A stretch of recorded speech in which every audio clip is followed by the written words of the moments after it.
శ్రీ విష్ణు రూపాయ నమశివాయ.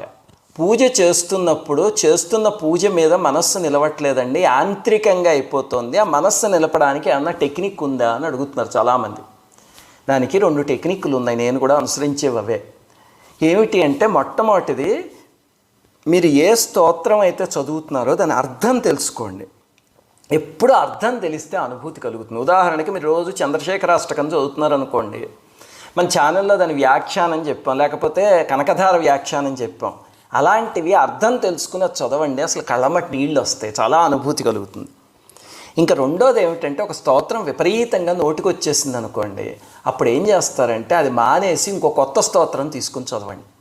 శంకరాచార్యుల వాళ్ళంటి మహనీయులు కొన్ని 100 స్తోత్రాలు ఇచ్చారు మనకి, అవన్నీ శక్తివంతమైనవి. అలా కొత్త తీసుకుని చదవడం మొదలు పెడితే కనుక మళ్ళీ మనస్సు నిలవడం ప్రారంభిస్తుంది. ఇదే నేను అనుసరించే టెక్నిక్. శ్రీమాత్రే నమః.